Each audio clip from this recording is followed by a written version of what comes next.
Hey everyone, tis I, Sardo Van Ovan.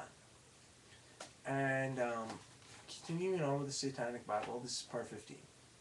And tonight's episode will be on the ingredients used in the performance of satanic magic. The first one is desire. The first ingredient in the performance of a ritual is desire, otherwise known as motivation, temptation, or emotional persuasion. If you do not truly desire any end to result, you should not attempt to perform a working.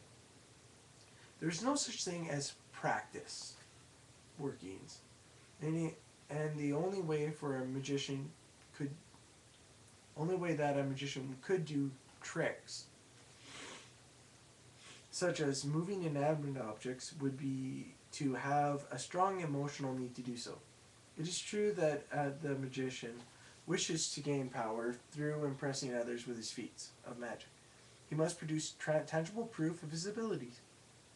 The satanic concept of magic, however, fails to find gratification in the proving of magical prowess. The Satanist performs his ritual to ensure the outcome of his desires, and would not waste his time nor force of will on something so inconclusive as rolling a pencil off a table, etc., through the application of magic. The amount of energy needed to levitate a teacup, generally, would be a sufficient force to place an idea into a group of people's heads halfway across the earth in turn, motivating them in accordance with your will. The Satanist knows that even if you succeed in lifting the teacup from the table, it would be assumed that trickery was used anyway. Therefore, the Satanist desires... Ooh. Shit. Don't know where that came from. Therefore, if the Satanist wants to float objects in midair, he uses wires, mirrors, or other devices and saves his force for self-aggrandizement. All gifted mediums and white light mythics practice pure and applied stage magic with blindfolds and sealed envelopes, and any fairly competent stage magician, carnival worker, or lodge hall entertainer can duplicate the same effect, although lacking perhaps the sanctimonious spiritual overtones. A little child learns that if he wishes for something hard enough, it will come true. This is meaningful. Wishing indicates desires, whereas prayer is accompanied by apprehension. Scripture has twisted desire into lust and greed. Be as a child and do not stifle desire, lest you lose touch with the first ingredient in performance of magic. Be led into temptation and take that which tempts whenever you can. Sorry about the last little bit, my throat was getting really dry and scratchy. Sorry, just be a quick minute.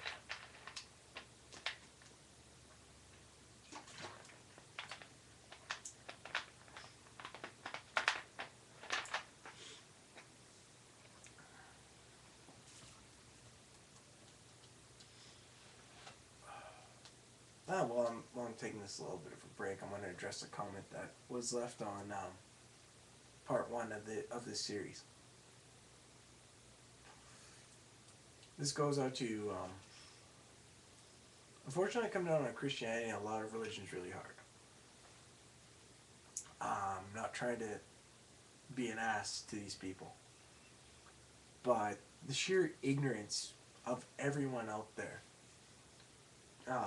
who has made comments about saying that the Satanic Bible is devil worship and we're worshiping Satan and blah blah blah, and they're saying shit like, oh, Satan's not a god and how dare you turn your back on God and blah blah blah.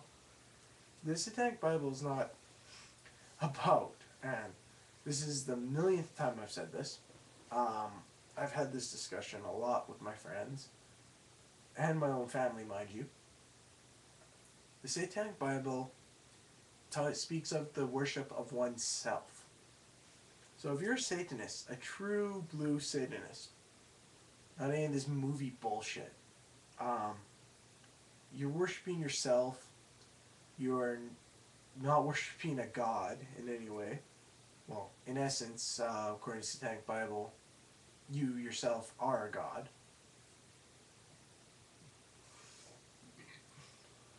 So I retract that you're not worshiping a god comment. But I want to get that out there. Because that's the huge amount of the controversy, I swear to God, in my Bibles. In my Bible videos. And this Bible here makes more sense than the actual Christian Bible. And if Christians only knew that, ignorance was bliss, and they could just ignore the fact, I think, well, hell, if all religion was just abolished, even including this, if we had no religion whatsoever, this world would be a lot more peaceful.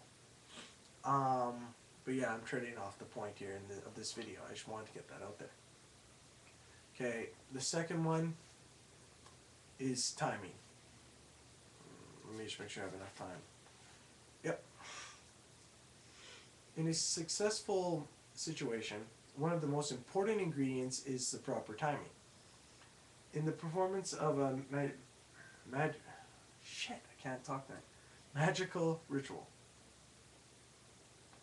timing can mean success or failure to an even greater extent. The best time to cast your spell or charm, hex or curse, is when your target is at the most receptive state.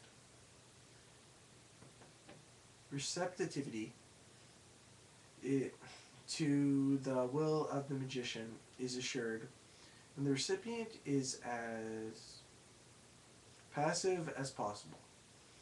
No matter how strong-willed one is, he is naturally passive while he is asleep. Therefore, the best time to throw your magical energies toward your target is when he or she is sleeping.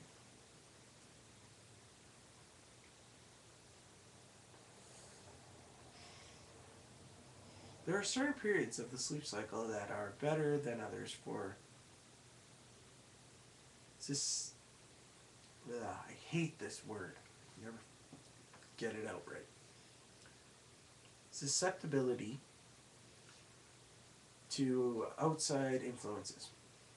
When a person is normally fatigued from a day's activity, he will sleep like a dog until his mind and body are rested. This period of profound sleep usually lasts about 4 to 6 hours, after which the period of dream sleep occurs, which lasts 2 to 3 hours or until awakening. It is during this dream sleep that the mind is most receptive to outside or unconscious influences. Let us assume the magician wishes to cast a spell on a person who would usually retire around 11 o'clock in the evening and rise at 7 o'clock in the morning. The most effective time to perform the ritual would be at 5 o'clock in the morning, or 2 hours before the recipient awakens. But I'm on my last minute of the video, so I'm going to cut this one short, everyone. I want to thank you all for tuning in. So this is Sardo 101 saying peace the fuck out.